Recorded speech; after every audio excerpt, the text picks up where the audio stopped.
In this particular case, the principle being when the directors are personally liable, the directors are personally liable in their personal capacity in if any contract has been made. The best example is Kirlampudi Sugar Mills versus G. Venkat Rao, judgment of the Andhra Pradesh High Court, where the directors gave surety in personal capacity and they were held personally liable. In the same way, Himachal Pradesh State Electricity Corporation versus Shivalik Castings Private Limited, HP High Court. Second point, where the company's name is used incorrectly, then where there is no clarity on the contract, whether the company in fact is in independent capacity or the directors are signing. Lastly, the directors exceeding their authority, where it is the directors of the company cross their limits, then they would be held personally liable. Then the fifth one, under section 179 of the Income Tax Act, the directors attract personal liability for tax areas, right, where there is a default, and if they prove that it is not due to their neglect or misfeasance or breach, then they will be let off. They should make it clear that they are innocent, otherwise they are liable, and then income tax department will chase them. Now the last point is the board of directors has collective liable responsibility, and the directors are in their personal capacity acting as agents, and they must be authorized to be the agents in course of their particular activities and then duties. And if the directors exceed their powers, then it is ultra vires. Then a contract made with a member is only voidable. In that event, in fact, if any outsider not having any notice of this particular ultra vires act would be in fact enforcing the contract against the company, the contract is binding on the company, and the company can in turn claim damages for breach of implied warranty of authority from the directors of the company. So one important English case, Elkington and Company versus Hunter, 1892. So friends, subsequently the company may ratify such deals. As I told you, if it is ultra vires, the powers of objects, then nothing can be done. But if it is intra vires objects, ultra vires, the directors, it can be ratified with retrospective effect, then it will have in fact appropriate legal enforceability. Then friends, the next point, whether directors are trustees of the company. So now I have explained agency. Second thing is trusteeship. What is trusteeship? Trustworthiness. A trustee is meant for carrying certain specific activities. A small example, I left some property in your house. I came with a brief containing few lakhs of rupees. I talked to you. I left it inadvertently and I left off. Can you appropriate? You are now under an implied trust to take care of my property, hand it over to me properly without taking a single pie from my briefcase. Even brief is open. Because that is called trusteeship. The trusteeship says you are a trustee the moment you are put on somebody's money, somebody's property. Whether you like or not, different aspect. It could be done inadvertently. I hope you understand, in our childhood days, we have studied in non-detailed text, the olive story, English, non-detailed text. Some olives were kept and then they were appropriated. Then the king ultimately comes with old olives, new olives, and then ultimately he punishes the culprit, saying that he has mismanaged. It is nothing but breach of warranty of trust. This is the most important aspect. So here also, no person can be allowed to enrich himself at the cost of the others. Fundamental principle of law of contract, of relationships resembling contracts. Even though there is no contract, there is contract under the quasi-contractual principles of Indian Contract Act. So the principles will work out here. Here, it is not quasi-contractual principles, it is the contract, and contract imposes a trusteeship. So a trustee is to be taken as a person in whom is vested the legal ownership of assets, which he administers for the benefit of another or others, as the case may be. In this particular case, the directors are supposed to use it for the benefit of the company. The directors are trustees of the company's assets. In fact, here, unlike the Trust Act, the properties are not vested with the directors, but the directors are vested with the authority to run the affairs, use the properties for the objects to be achieved as laid in the Memorandum of Association. That is where the trusteeship comes into picture. And the directors are trustees of the company's assets, and they have the powers that vested in them, and then they administer them to ultimately use it for the best advantage of the corporate entity. So, there is one very important judgment of the Madras High Court, Ramaswamy Iyer versus Brahmaya and Company, Madras High Court 1966.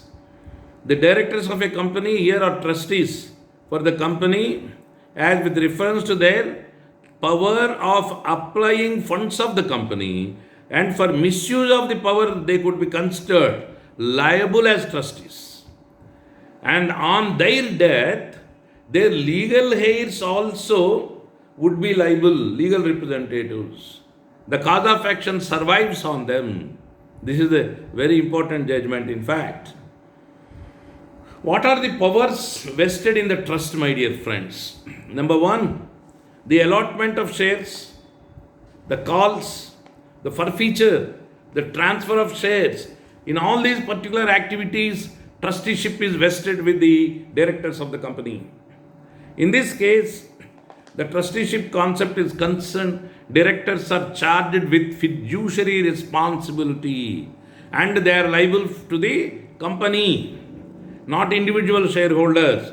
This is the judgment of the Sangram Singh P. Gaikwad, very famous judgment, Sangram Singh P. Gaikwad versus Shanta Devi P. Gaikwad, All India Reporter, AIR, 2005, SC, Supreme Court 809, where this is the judgment of, Gujarat High Court appealed and Supreme Court decided in this matter that the Supreme Court said that the power of the directors to issue shares is a fiduciary position to be exercised in bona fide for the general advantage of the company. And further, the Supreme Court said that the director should act for the paramount interest of the company, in the paramount interest of the company. However, directors have no statutory duty so far individual shareholders are concerned. This is an important Supreme Court judgment. I have given you English judgment, Supreme Court judgments also, latest. Take them and then give them in the examination. Then friends, a trustee is taken as a person who is the owner of the property, deals with it as principal, as owner, as master, subject only to an equitable obligation to account to some person to whom he stands in relation as trustee. And in this particular case, the property is vested with the company, but the power of using them is vested with the directors, and the directors are entrusted with trusteeship to use it for the best advantage of the company in tune with the objects clause of the Memorandum of Association, and they are answerable and as well as liable to the company. Ultimately, they are answerable to the majority shareholders. Foss versus Harbottle.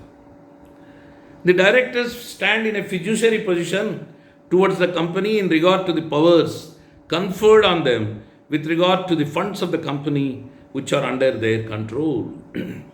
So, Land Allotment Company case, Lord Lindley in fact observed, take down, although directors are not properly speaking trustees. Yet, they have always been considered and treated as trustees of money which comes to their hands, on which is actually under their control, which in fact money comes to their hands or which is actually under their control, and even since joint stock companies were invented, directors have been held liable to make good money which they misapplied upon the same footing as if they were trustees. So this is the most important aspect. That's the reason why it is taken as fiduciary duties and they should work for the benefit of the company. Equally, there is another important judgment of trusteeship, Beckett versus City Bonds. Beckett versus City Bonds, which highlights this particular concept of trusteeship. And it not only extends, in this judgment, it was stated that it not only extends to the property of the company, but also to the monies, trade secrets, and all other items of intellectual property, the existence or particulars of which may be with the personal knowledge of the directors.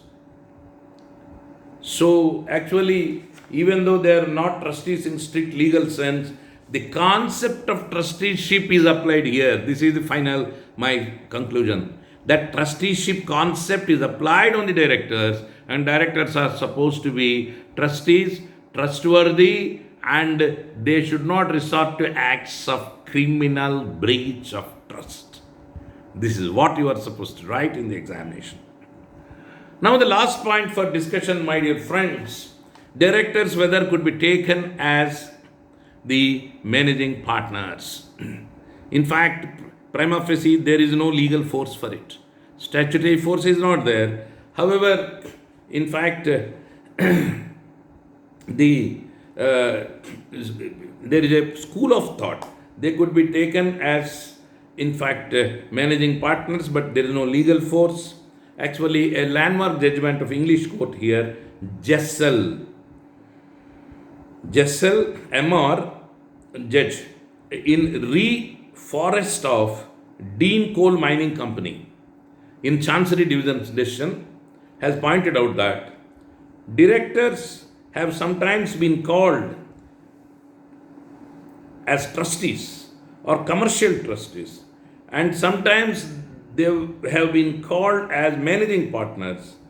It does not matter much what you call them, so long as you understand what their real position is, which is that they are really commercial men managing a trading concern for the benefit of themselves and of all shareholders in it. They stand in a fiduciary position, and they stand in fiduciary position towards the company in respect of their powers and the capital which is under their control. So, in fact, ultimately, what is important is the director's position, managing partners is ruled out, even though this decision says so.